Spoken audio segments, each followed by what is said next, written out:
Ya vamos a empezar. Sí, adelante, dime. Tantito, la Liz no se puede el día de hoy conectar a la sesión con un pequeño imprevisto con lo de su otra carrera. Y dice que más tardecito se comunicaba con usted para ver lo del examen y lo del día de hoy. Ah, pero me va a mandar mensaje. Ujú. Ah, no hay problema. Va. Nada más, pues ya les había dicho, ¿no? Que vean Con su la, falta y su 50% menos, sí.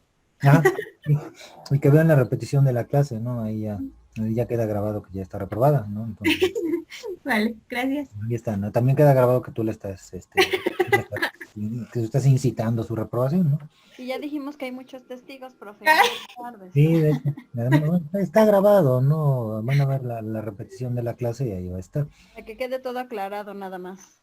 Así es. Sí, Ahorita nos ok. comunicamos con los chicos de derecho del último curso. Jole, amigas como estas, ¿para qué quieren enemigas, Lalis? Qué barbaridad. Imagínate, ¿no? O sea, Mejor. a la distancia hay traición. Ok, anotado y aprendido. Gracias. No, esto es la clase, es de despecho y traición, en fin. Déjenme, voy a Todo. ponerle. No, pero no hay problema. Ya hablando en serio, pues no, no hay problema.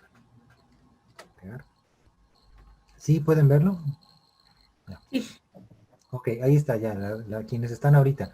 Ahorita si no volvemos a tomar otra captura, pero pues ojalá y no se me tarden en entrar. Eh, porque, porque, ay, me pierdo. Hace rato también en el otro grupo entraron a las 20 minutos, güey. ¿De qué se trata? Ok, aviso rápido. Bueno, buenos días a todos. Buenas tardes ya, 12:07 de la tarde. Hoy 17 de octubre, día de evaluación. Tenemos la evaluación para, vamos a hacerlo rápido. Tenemos la evaluación el día 17 y 18. Sus exámenes ya están cargados para 17 y 18. 18 se cierran los exámenes e igualmente voy a cerrar la recepción de los trabajos porque a razón de la cantidad de personas que tengo que calificar el 19 y el 20 para entregar calificaciones el 21, me va a ser imposible darles más tiempo para que estén entregando, ¿no? También ya tenían el aviso de eso. Entonces, si yo recibo todavía trabajos el 20, no vas a tener tu calificación el día 21, ¿verdad? Eso te lo aseguro. Entonces, pues mejor empezamos por aquí para que el día 21 yo ya pueda subirle sus calificaciones. De todas maneras, les aviso cuando ya estén arriba sus calificaciones y les mando mensaje en la plataforma y para que les puedan revisar y ya me puedan decir, ay, profe, ¿por qué no saqué 10? ¿No? Porque, ¿qué me faltó? Y ya les pongo, a ver, tareas, sacaste esto, trabajo, sacaste esto. Vale. Les voy a poner todo el detalle de que aquí ya conocen, ¿no? Tareas, tanto, actividades, tanto, notas, tanto, exámenes, tanto, participación, tanto. Recuerden que la única, ¿cómo se llama? El único criterio que no se toma es este. Y este 10% se va a pasar a los foros, ¿sale? Lo que sí vamos a calificar es tareas, trabajo con el ensayo que les solicité, las notas, del tema que apenas vamos en el tema 1, o sea, no podemos tomar nota del tema que no hemos visto. Recuerden que las notas van en estrecha vinculación con la clase síncrona, ¿vale? Y qué otra cosa, pues los exámenes de prueba que les avisé y el parcial que ya está cargado en su plataforma. Lo pueden ver aquí ahora. Es este de acá. ¿Vale? Empezamos con el examen maestro entonces. No, yo voy a dar clase, Tomás, ¿no? Su examen tienen para contestarlo hasta el mañana. Mañana. Hasta mañana. Ah, bueno, es que yo hice uno de práctica en la semana, ayer o no, antier creo. Pero por eso, o sea, hoy va a haber clase normal y entonces entre hoy y mañana lo puedo contestar.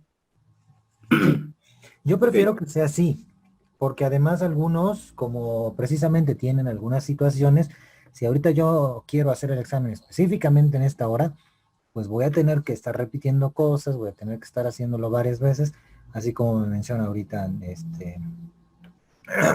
este, ay, así como menciona ahorita Jacqueline, ¿no? De que de que pues, va a haber quienes no van a estar al momento, ¿no? Entonces, pensando en que es ejecutivo, yo se los pongo así. Dice, se abre el 17 de octubre, se cierra el 18 de octubre de la mañana, ¿no? 45 minutos de duración. Y algo que les quiero aclarar, es que les subí ya completo a sus anexos, ¿sí? Ya está subido completo a sus anexos ¿cómo se llama? El tema. Está bien bonito el tema de Paulo Freire. Ahorita lo van a ver completo. A ver, no nos va a dar tiempo, pero ya casi lo vamos a acabar. Porque estamos aplicando un método de Paulo Freire en la clase para acabar de hacer el ejemplo. Pero ya está aquí y le subí otro libro que viene de Freire a Henry Giroux. Henry Giroux es un estadounidense de ascendencia canadiense que, basado y apoyado también en el método de Freire, entre otras cosas filosóficas, está creando un nuevo modelo de educación, pero bueno, crítica, más activa que nada más la crítica. Está en contra de Donald Trump, bueno, habla en contra de Donald Trump, pero en la educación y sin ser político, ¿vale? Entonces, y este librito tiene el prólogo de Paulo Freire, por eso los pongo acá. Si les interesa, lo pueden descargar, si no les interesa, descárguenlo y un día a lo mejor lo van a poder ver. Bueno, ¿hay alguna duda sobre lo de la evaluación y sus exámenes? Díganme, si no, para que pasemos con el tema. Por eso, profe, a ver, se supone que el examen íbamos a tener en la semana para realizarlo como de prueba. A partir de hoy, de este momento, hoy 17, desde las 12 de la noche, con 1 minuto, ya vale como el examen tal cual. ¿Sí? Son dos exámenes, Tomás. Yo te estoy entendiendo que hablas del mismo. El de prueba es este que está aquí. Ajá. Es el que ya hicieron. Sí. Y anoche cargué este otro, Ok. Que es ya el examen parcial. Ese ya es el bueno, perfecto. Ándale. Esa era la duda, profe, gracias. Okay. Sí, el de prueba vale 5%. Es este. Ay. Profe, ¿y si Y el saqué otro un, vale 25. ¿Qué pasó? y si saqué uno en el de prueba? Ah, no pasa nada. Yo No, le iba porque a tú decir lo eres... mismo. Por eso es de prueba. De hecho, mira, si te fijas, yo abro el parcial y dice un intento. Yo abro el de prueba y no tiene esa especificación. En el de práctica lo puedes intentar todas las veces que quieras. 20 veces si quieres. No pasa nada. ¿Sale? Precisamente es para que, por Pero eso ejemplo, apenas lo cambió, profe. ¿cuál? El examen de práctica no tenía más que un intento. No, Y es que, bueno, mi calificación también fue baja porque no le entendía bien. Bueno, no le entendí y dio muy poquito tiempo, dio 20 minutos solamente. Entonces era de leer mucho, bueno, de leer las preguntas así como que yo las leo varias veces y no me dio tiempo. Entonces, la verdad sí saqué una calificación baja, pero no tenía ese número de intentos. ¿Cómo no, Ale? De verdad, porque Te lo puse intenté desde el hacer otra principio. vez. Bueno, pues lo puedes Sí hacer. los tenía, profe, yo lo hice 3 veces. Ahí está, mira. Ahí Sí, está, ya te porque en la traicioné. primera saqué 4 y ya en los demás pues ya me fue un poco mejor. Entonces lo Sí, podemos mejorar eso. puedes volver a hacerlo, Ale. Ay, qué Sí. bueno. Vuélvelo a hacer. Es más, yo te recomiendo que lo vuelvas a hacer antes de que te avientes a hacer el otro examen. ¿Sí? Y entonces el que está, bueno, el que ahorita tenemos que hacer el día entre hoy y mañana solamente es de un intento. El que dice parcial, ajá, este. Ah, bueno. Y otra pregunta, profe, ¿ve que le había mandado mensaje para lo de mis notas de clase? Ujú. Porque no sabía en dónde subirlas y como tal, pues, bueno, yo retomé desde el principio, desde el libro que estábamos leyendo de la mujer, de la emancipación. Y bueno, el caso es que como no me contestaba, que lo subo en las 3 y ya cuando me contestó, pues ya no lo pude, bueno, ya no lo puedo bajar, profe. Entonces, si nada más me toma en cuenta el de tema 1 y ya yo lo voy editando, Para el tema 2 lo puedes sobreescribir. ajá, editar, ándale, Es lo que Ándale. le iba a decir. Sí. Sí, porque ya Ok. no se pudo, lo elimino, pero le pongo guardar cambios y otra vez se queda ahí el formato Sí, de debe ser subir. una medida de seguridad de Moodle. Sí, Ah, bueno, te tomo en cuenta este. Y sí, el otro ni siquiera lo voy a abrir, no te preocupes. El tema ah, 2 y bueno, 3 no lo voy a abrir. Entonces, sí, gracias, profe. tal. Bueno, pues ahora sí. Paulo Freire. Ya estuvimos hablando de muchas cosas de la educación y el enfoque, pero también del enfoque de nuestro contexto mexicano, que es lo que nos interesa más. Y ya habíamos hablado mucho de la biografía de Freire. Como verán, si ya habrán podido notar, en estas que estoy moviendo, les agregué incluso unas imágenes. Esto ya está actualizado en la plataforma. Lo pueden revisar, ¿sale? Hablando de esta parte del comunismo, hablando de esta parte de la biografía que nace en Recife, capital de Pernambuco, Brasil. De esta parte de la biografía de Freire. Son cuestiones importantes que hay que revisar, ¿no? Pero que también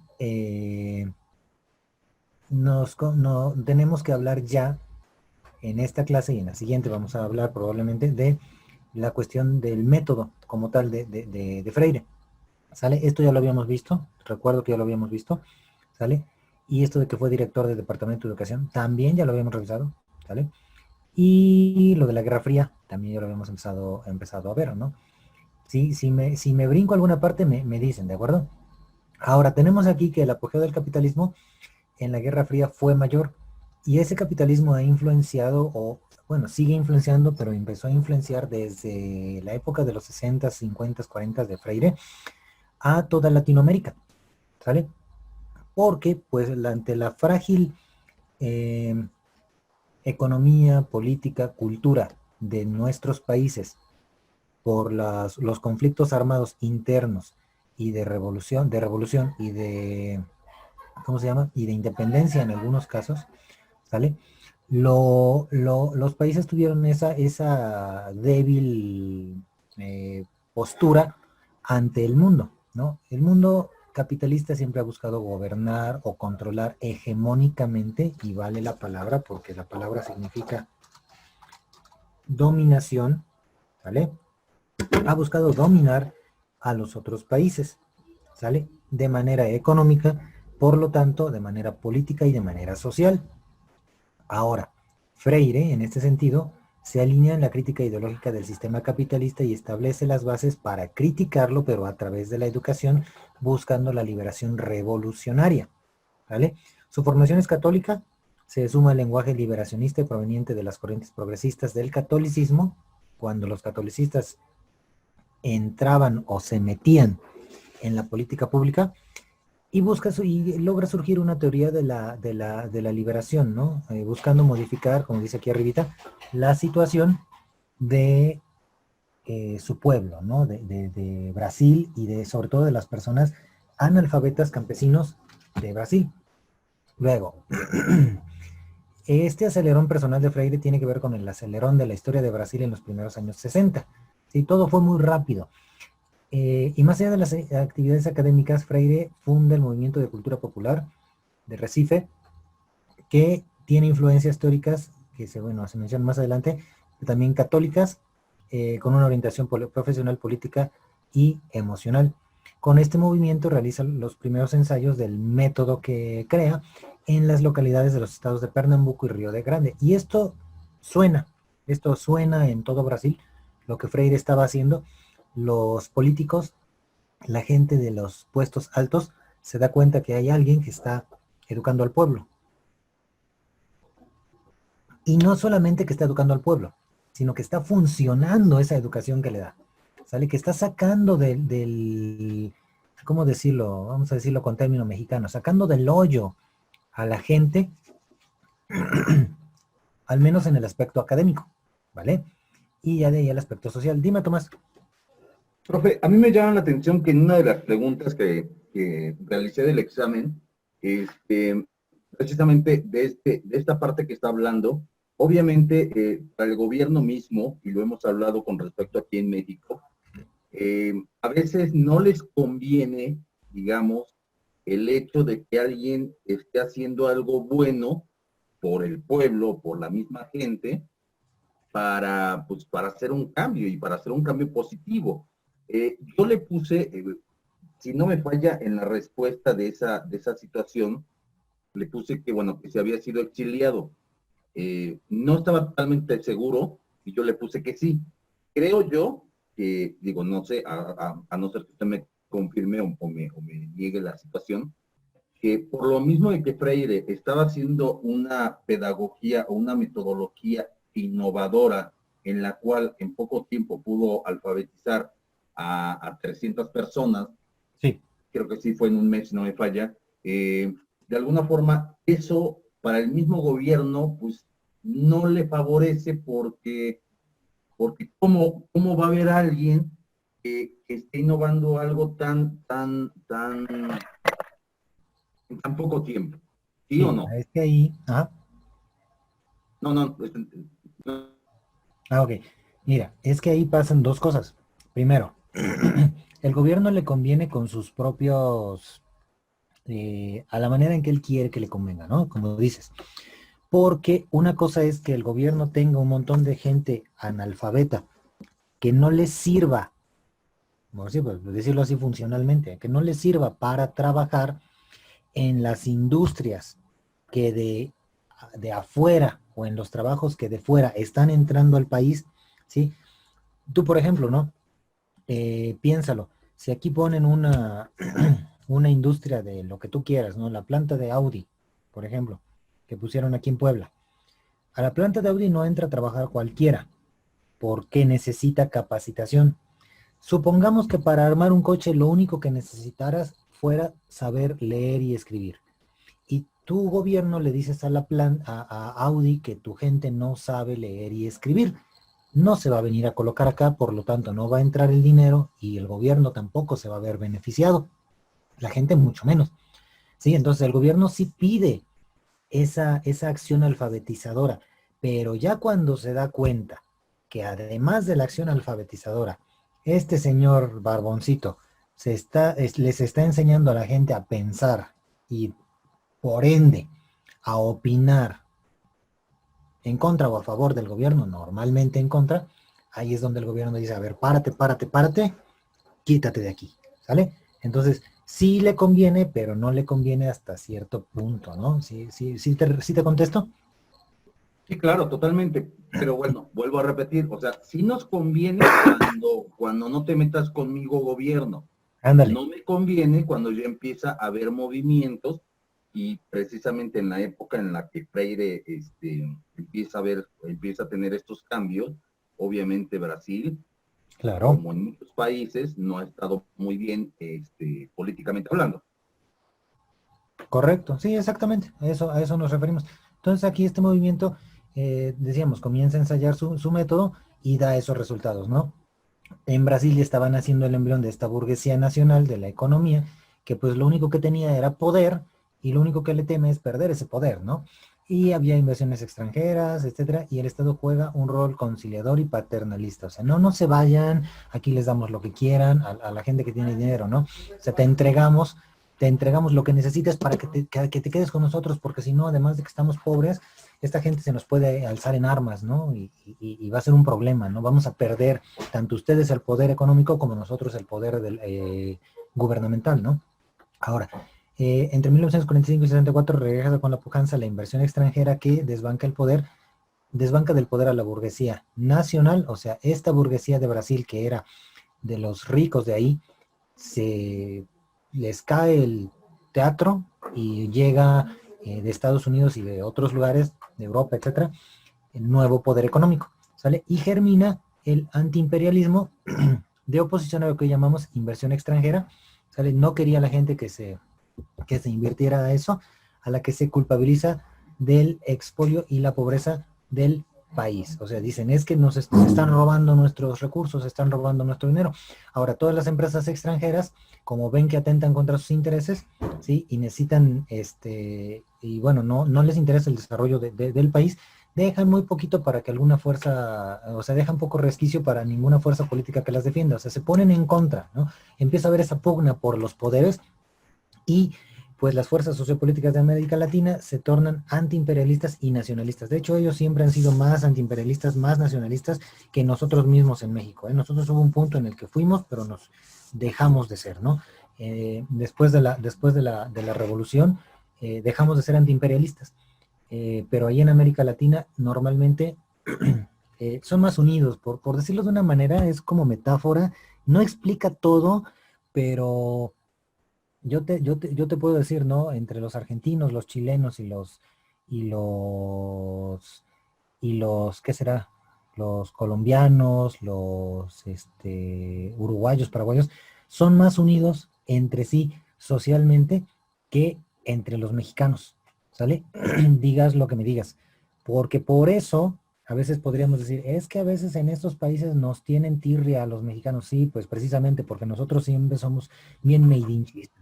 Y como somos los pegaditos aquí con papi Estados Unidos, pues ellos, siendo antiimperialistas, nos ven así como que tú hablas así mexicano porque tienes ahí junto al que te lleva la correa, ¿no? Pero nosotros no. Nosotros estamos en contra de, ¿vale? Va más o menos bajo esa idea. Y luego aquí, pues hay una reforma política para ampliar la democracia y un desarrollo capitalista más equilibrado era la opción que sistematiza el Instituto Social de Estudios Brasileños, esto es la del desarrollo político, cuyos análisis ejercen impacto en Freire, que no abandona la opción pacífica, él buscaba únicamente la educación, aunque dentro de lo mismo, pues se fue marcando esa visión revolucionaria, ¿sale? La estrategia reformista era viable solo si se incorporaban las capas urbanas, estudiantes intelectuales, por un lado, y la gran masa de campesinos que vivían en gran medida fuera de la economía del mercado, fuera de las contiendas electorales. ¿Por qué? Porque la gente analfabeta en ese entonces no votaba, y entonces el 90% de los campesinos eran analfabetos. Y entonces como necesitaba, ahí viene lo que dije, ¿no? Como el gobierno necesitaba que la gente apoyara contra el imperialismo, pues necesitaban que aprendieran hasta que se dieron cuenta que también ellos eran parte del problema. Y se dividen las fuerzas políticas, ¿sí? En la democracia cristiana, que es esta de acá, esta es la democracia cristiana, ¿vale? Y los partidos socialistas y comunistas brasileños, ¿vale? Simbolizados también por la influencia del partido de la Revolución Cubana, ¿no? En ese entonces, de Fidel Castro, que en contacto con México, se lleva el Che Guevara y todo el relajo que ocurrió de aquí, que influye allá, ¿vale? Ahora, el modelo causó tal desasosiego y revuelo social que en varios países, pero Bolivia, fueron gobiernos militares los que intentaron aplicarlo, ¿vale? Ese modelo, ideológico del antiimperialismo. Bueno, entonces, como estamos peleando contra ellos, pues necesitamos fuerzas militares y tenemos que educar a la gente militarmente. Ok, ahora, Freire, ya, regresando a Freire. En el cambio de 1964, el nacimiento del método. ¿Cómo nace el método de Freire? El populismo venía de atrás, pero el nuevo modelo era un excelente caldo de cultivo para el brote de variedades de populismo, ¿sale? O sea, a la gente analfabeta, sobre todo, ¿vale? También a los que no somos analfabetas, por ejemplo aquí en México, les tienes que dar lo que quieran. Si a la gente le gusta que el presidente use un sombrero, el presidente tiene que usar un sombrero. Y el presidente usando sombrero va a ser bien visto y querido por toda la gente solo porque usa sombrero. Eso es populismo, ¿sale? Porque el presidente dice que su sombrero es el mejor que el de su contendiente, solo porque a la gente le gusta. Eso es populismo, ¿de acuerdo? Entonces, los rasgos principales de esto era un gobierno basado en un liderazgo personal con una fuerte carga ideológica nacionalista, ¿sí? Es decir, somos Brasil, todos por Brasil y para Brasil, justiciera, y un movimiento conglomerado de partidos que incitan a los pobres a adherirse a esta revolución, nebulosa programática que esconde tanto o más y que se manifiesta sobre las intenciones reales con respecto a los temas más importantes, los temas sustantivos, ¿no? O sea, sí, necesitamos educación, sí, pero para darte educación tienes que votar por nosotros, ¿no? Entonces vamos en contra de ellos y vas a tener educación estando en contra de ellos. Bueno, Estos factores estallan con fuerza, estallan en el Brasil de los 60 con estos dos personajes, Jânio Quadros primero y João Goulart, no sé cómo se pronuncia en portugués, que gobernantes allá en Brasil encarnan ese tipo de populismo, ¿no?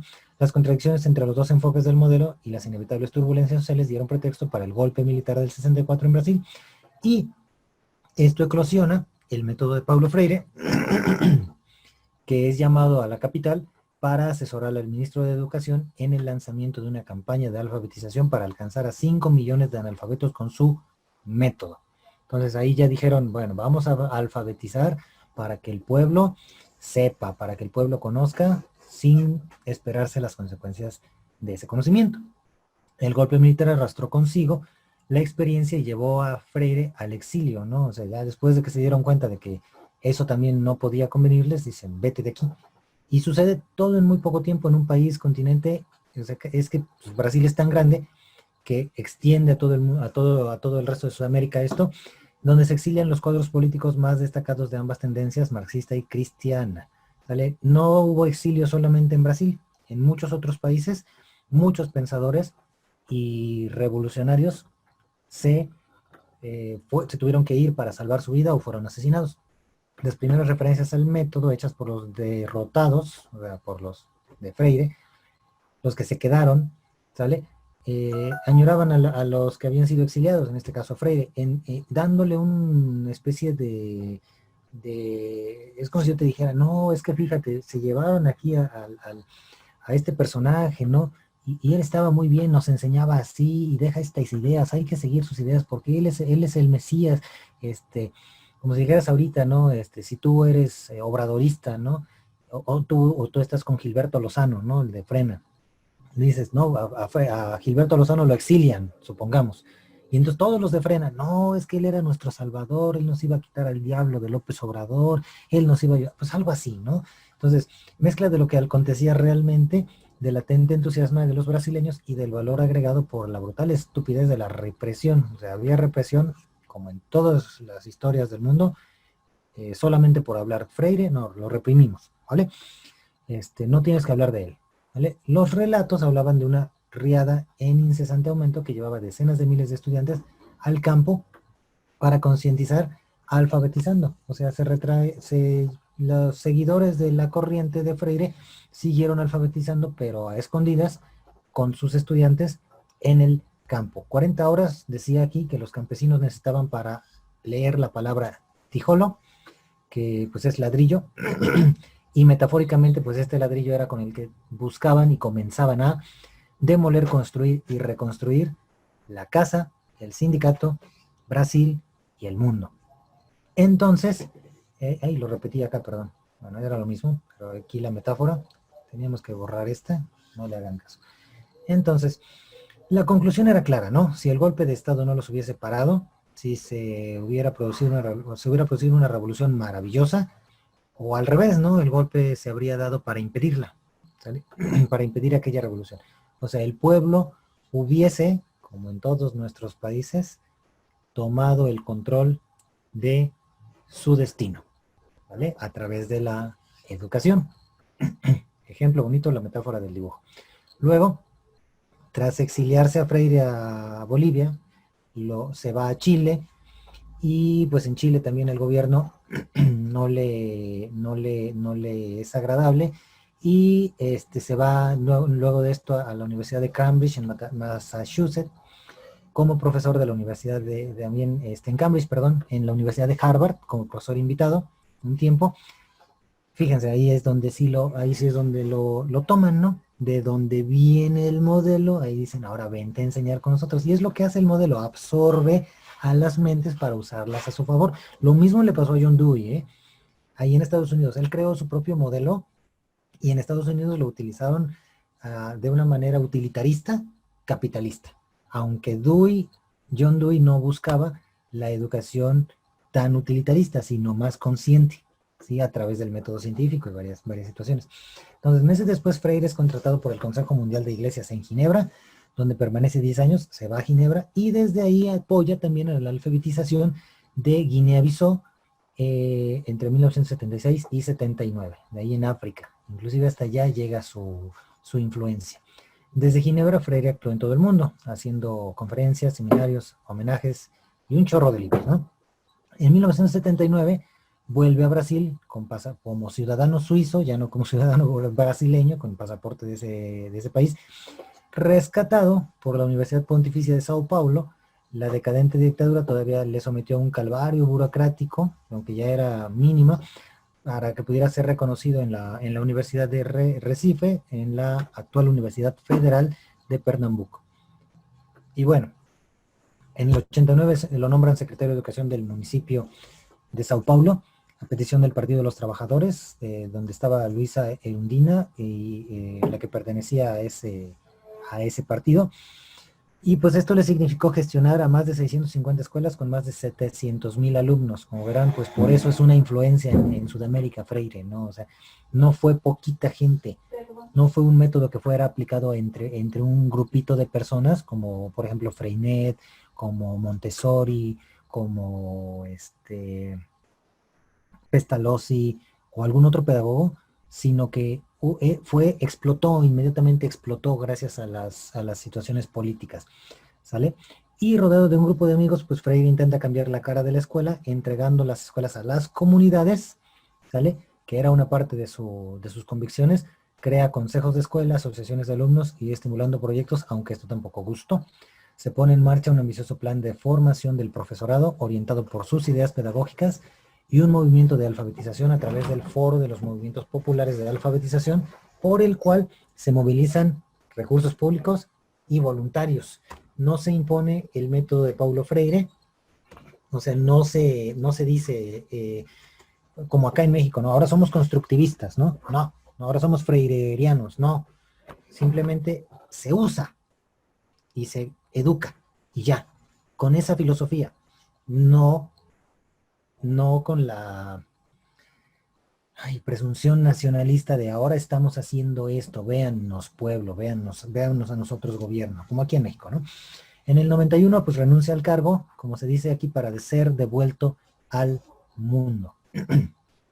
Punto número 2. Ahora sí vamos bien. La educación bancaria y la educación liberadora. A ver, esta fórmula polarizada análoga de la educación vertical, educación horizontal, ha sido concepto que ha dirigido desde los años 60 el pensamiento de la propuesta transformadora, ¿no? Bancario significa que la educación convencional concibe a los educandos como un banco en donde se dejan los conocimientos y ya, ¿no? Tú dejas el dinero, lo pones ahí y ahí se queda y no necesariamente puede crecer, pero ahí está. Lo sacas y lo tienes ahí, ¿no? Sin un valor añadido por parte del receptor. O sea, la gente no hace que crezca esa educación.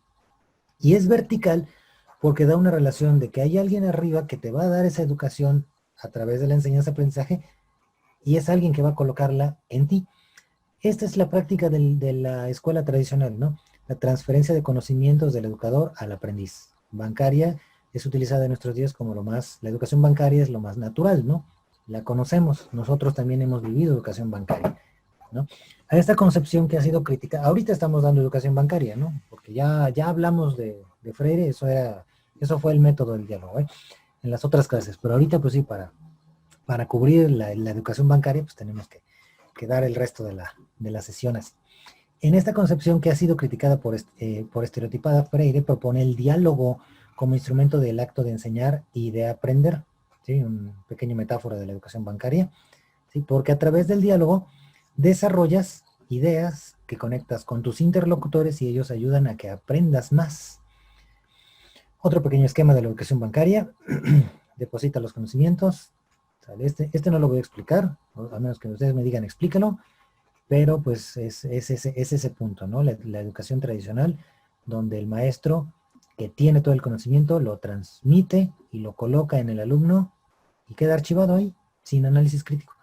El diálogo es este análisis crítico, ¿vale? Ahora, esto también de la educación bancaria y liberadora. La educación bancaria tiene estas características: niega al ser, al contrario que se identifica con el ser, la liberadora, hace comunicados, o sea, avisa y dice esto es así, y en la liberadora pregunta, da existencia a la comunicación. La bancaria deposita, narra, transfiere conocimientos y valores, Y la liberadora es un acto cognoscente de la realidad. Te das cuenta de lo que ocurre. La bancaria conserva la contradicción educador-educandos negando la dialogicidad, no dialogas. Y en la liberadora el maestro platica con el alumno, ¿sale? Luego, en la bancaria sirve a la dominación, a la hegemonía estadounidense, ¿no? Es capitalista. Y la liberadora, pues al contrario, al darnos cuenta de lo que está ocurriendo, nos ayuda a liberarnos. En la bancaria el educador educa. Y aquí, en la liberadora, el educador también es educado. Ambos aprenden. En la bancaria hay relaciones verticales, de arriba hacia abajo. Y en la liberadora todos somos iguales en una relación horizontal. En la bancaria no habla el educador del educando ni del educado del educador. O sea, el educador del educando, el maestro del alumno, ni el alumno del maestro. O sea, no, están separados, ¿no? Pero en la liberadora, pues hay una relación entre ambos donde puede haber esa comunicación, ese intercambio. Finalmente, en la bancaria, el educador prepara las clases y las narra, así como yo ahorita. Y en la liberadora, el educador siempre es un sujeto que piensa, así como Tomás cuando pregunta y cuando da sus opiniones, ¿no? De eso se trata, de hecho. Cuando yo les pregunto, ¿qué opinan? Ahí estamos haciendo educación liberadora. Luego, Freire contra la educación globalizadora. Aquí pues nos dice que la globalización estaba pasando en aquel tiempo como un huracán en América Latina, de la mano de la privatización de las empresas nacionales controladas por las transnacionales y por la internacionalización del comercio. Esto sigue ocurriendo, o sea, esto no es nada más de hace 40, 50 años, 60 más, 70, ¿no? Esto todavía está ocurriendo y algunos países pues mejoran sus equilibrios, pero el contrapunto es que empobrece a millones de personas y aumenta pues la brecha entre los más ricos y los más pobres. Hay muchos videos donde nosotros podemos ver. Hay un video, si lo quieren buscar en YouTube, se llama El Camino hacia la Escuela, creo que sí, donde cuenta la historia de varias partes del mundo, donde te dice cómo los niños le hacen para llegar a la escuela, algunos cruzando desiertos, otros cruzando ríos, cruzando selvas y otros cruzando montañas a través de puentes y tirolesas peligrosísimas para poder llegar, ¿sí? Entonces, al final de cuentas, pues es una cuestión real, ¿no? No prenden su computadora y ya, ¿no? Su celular y ya están ahí en la escuela, como nosotros.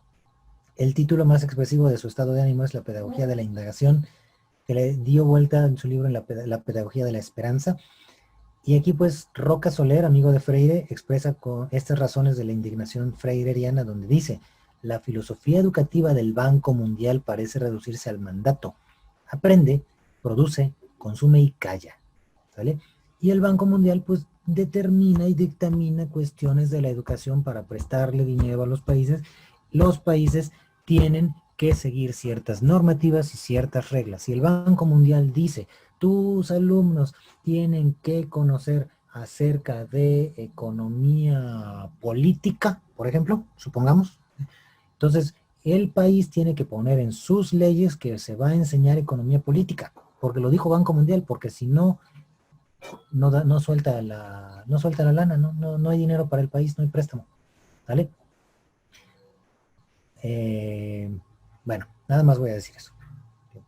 En sus últimas publicaciones, Freire desgrana una serie de reflexiones y de propuestas contra las tendencias que reducen la finalidad de la educación a los requerimientos del mercado, ¿sale?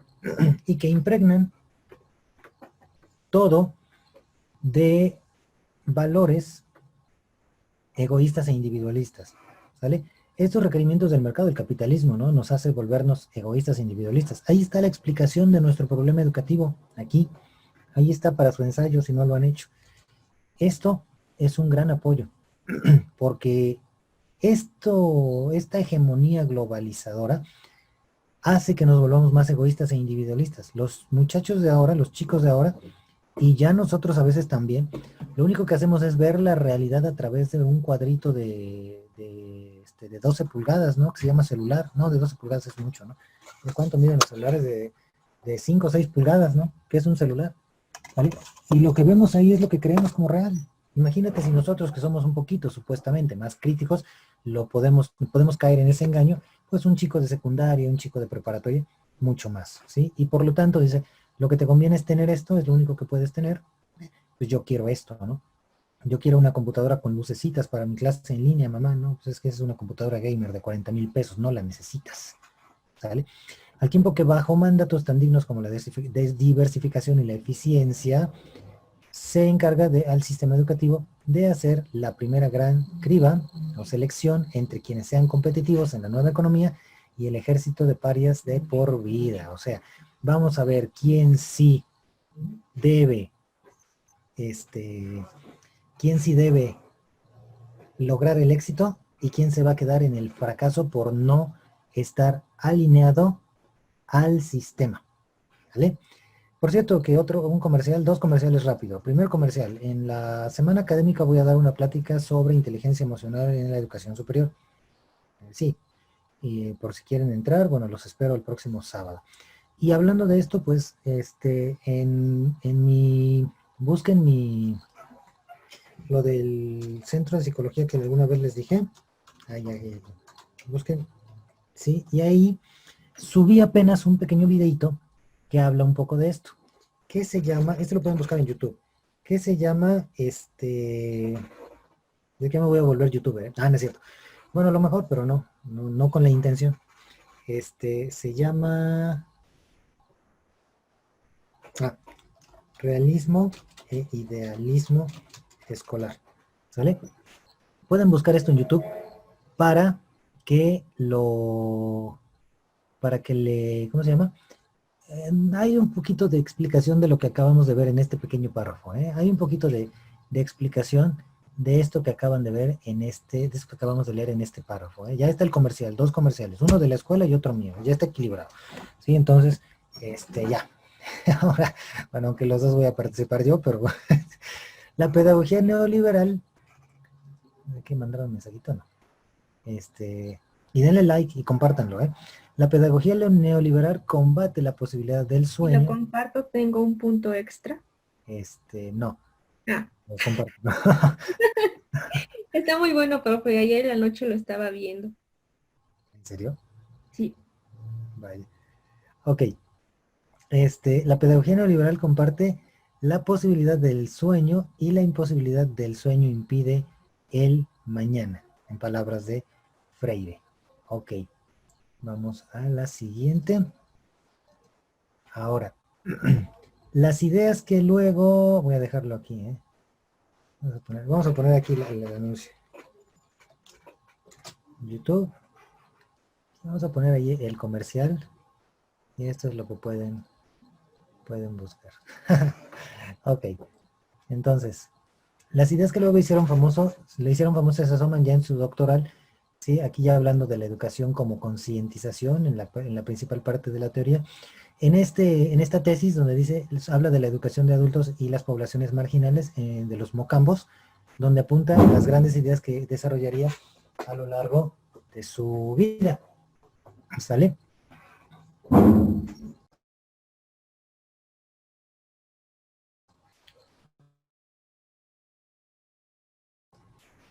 Ahora, la educación de los adultos tiene que fundamentarse en la conciencia, dice aquí. Estas son las 4 ideas, estas vienen en el examen, Tiene que fundamentarse en la conciencia de la cotidianidad de los educandos, superando el mero conocer de letras, palabras y frases. Los procesos educativos y políticos han de ser horizontales, es decir, todos los líderes educadores, todos, tienen que enseñar al tiempo que orientan, y esta horizontalidad preconizada es, de lo contrario, la usual práctica que es vertical, la educación tradicional.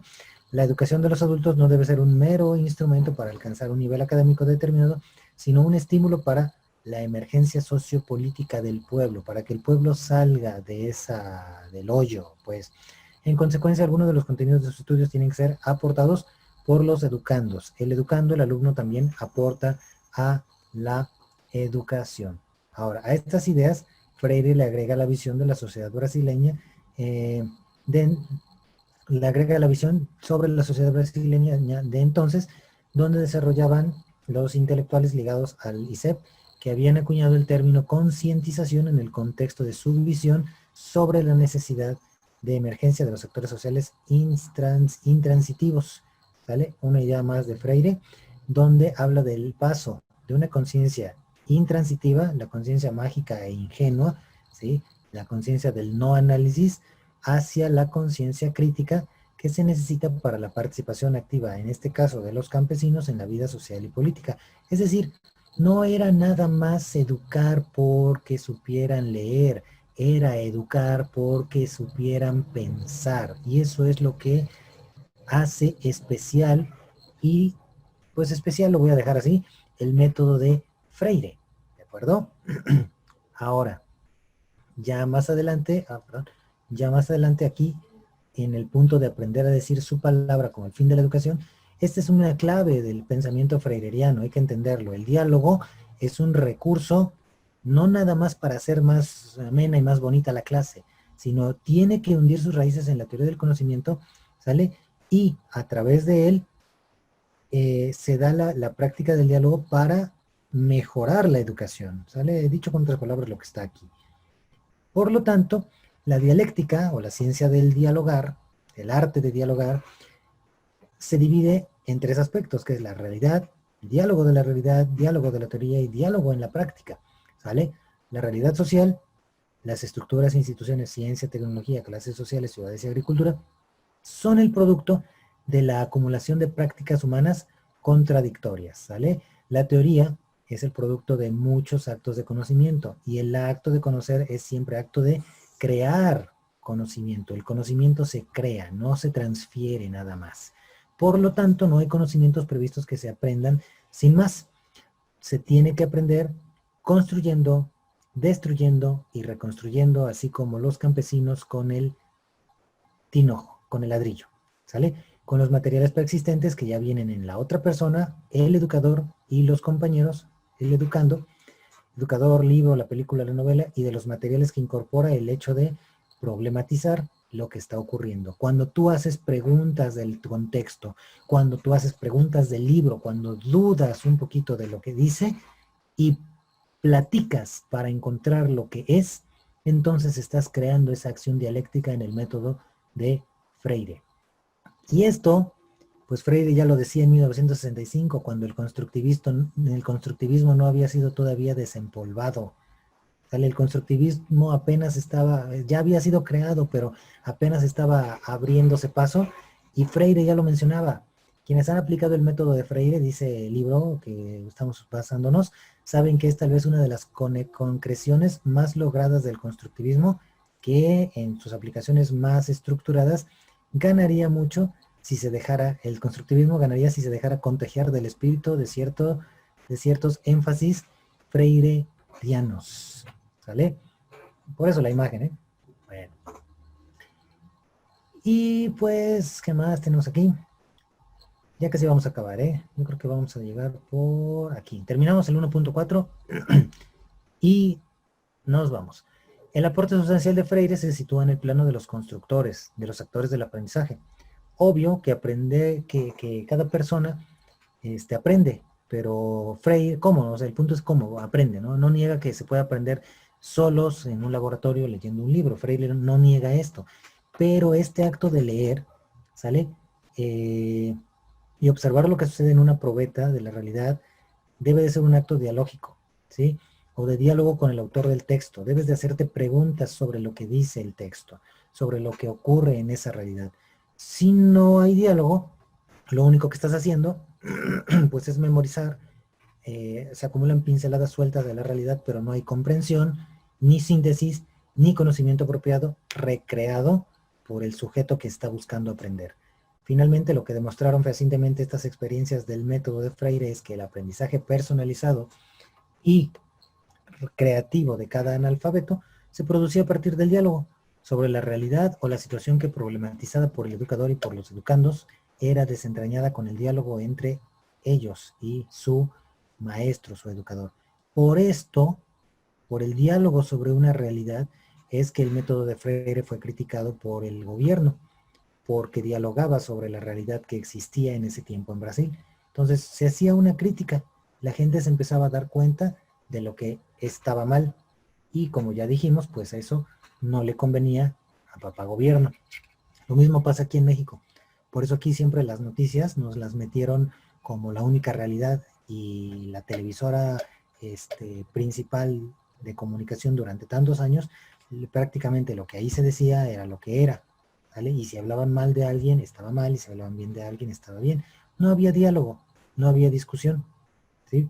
Ahora hay mucho, pero estamos empezándolo en México, ¿sí? Nos hace falta madurarlo, nos hace falta dejar de pelearnos entre nosotros y aprender a escucharnos antes de abrir la boca, ¿sale?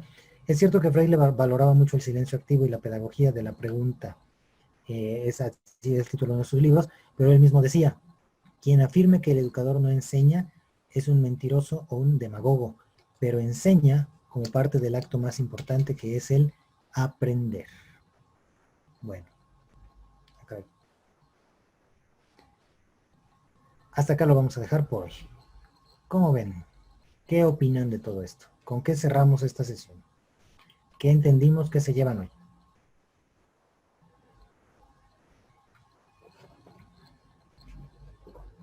Que el maestro día con día tiene que irse revolucionando. Incluso Freire habla de eso, que busca una revolución, una actualización en el docente, que tiene que dejar ser ese narrador, esa persona que únicamente se dedica a transmitir conocimientos. Y bien lo veíamos en lo de la teoría bancaria, bueno, lo que él maneja como el aprendizaje bancario, que nada más vemos al alumno como un recipiente que almacena contenidos y que los va a sacar cuando cree que es necesario, pero va a ser para seguir un mismo patrón, que es el de permitir que otra persona memorice un conocimiento, aunque no lo razone o no comprenda realmente para qué le va a servir. Correcto. Gracias, Michelle. ¿Y cómo aplicamos esto en nuestra práctica docente?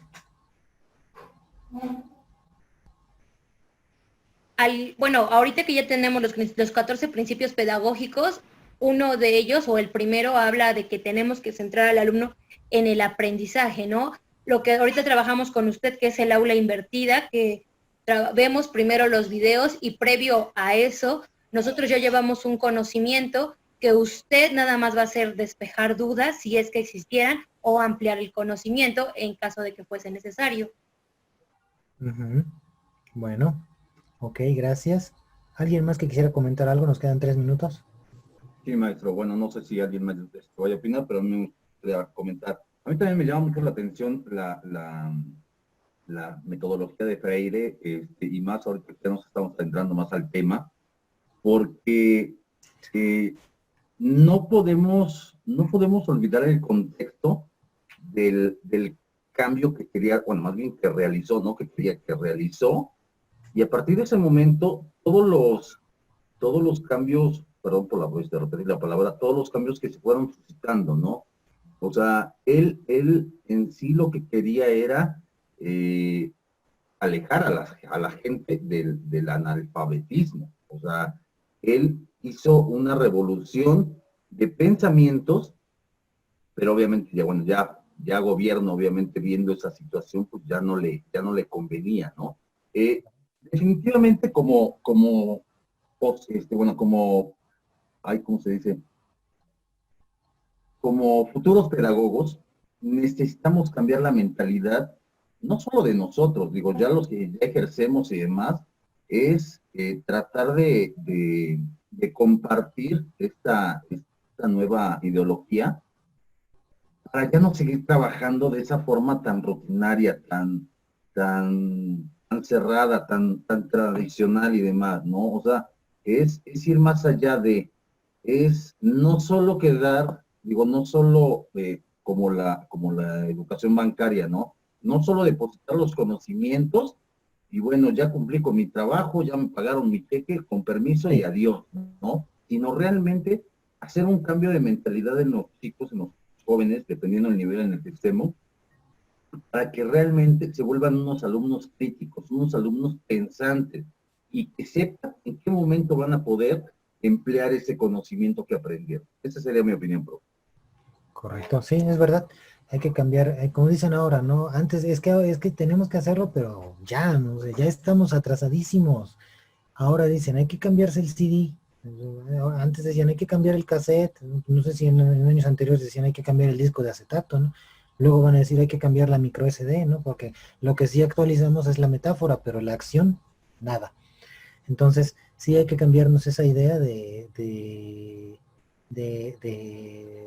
la forma en que nosotros recibimos la educación por una idea nueva. Aunque estemos dentro del sistema, ¿no? Hay que buscar esos huecos. Decía un profesor que tuve, los huecos del capitalismo. John Holloway es el que cita esa frase. No fue mi profesor, pero pues de ahí citaba la frase mi profesor, de John Holloway, hablando sobre los huecos del capitalismo. ¿Sí, Jacqueline? También lo que decía de empezar a cambiar, no solamente como docentes, sino también como ciudadanos. Necesitamos ese Claro. cambio brutal. Sí, exactamente. Si no empezamos por nosotros, como docentes, menos. Maestro, buenas Adelante. tardes. Mira, a mí en lo personal me gustó acerca de lo que él mismo decía, quien afirma que el educador no enseña es un mentiroso, pero enseña por parte del acto más importante, que es el de aprender. Entonces, como profesor, enseñamos a nuestros alumnos, ¿verdad? Pero también es importante saber que la enseñanza y sobre todo el aprendizaje que de parte de la enseñanza se le queda a los alumnos. ¿Cierto? ¿Cierto? Bueno, exactamente, ¿no? Es importante que nos demos cuenta que sirve de algo lo que estamos enseñando. Bueno, pues hasta acá lo vamos a dejar. Les dejo el foro, porque ya nos va a cortar la sesión. Les dejo el foro y les aviso. Revisen bien su examen, revisen bien las diapositivas y continuamos, ya terminamos con esto, la siguiente sesión. Nos vemos en la semana académica. Si entren, denle like a mis videos también. No, denles, no, pues sí también. Y cuídense mucho. Nos vemos la próxima clase. Pásense buen fin de semana. A ver, el próximo sábado se supone que no hay clases, pero entonces va a ser la semana académica. Sí, les van a avisar. Entonces supongo que les van a pedir que entren a las pláticas. Ok. Gracias. Sí. Bueno, cuídense. Nos vemos. Pues me inicie desconectando. Pásense buen fin de semana. Adiós, profe. Igualmente, profe, gracias. Profe, igualmente. Dale, hasta le luego. mandas Bye, saludos. bye. Gracias, profe. Bye. De nada. Bye, bye.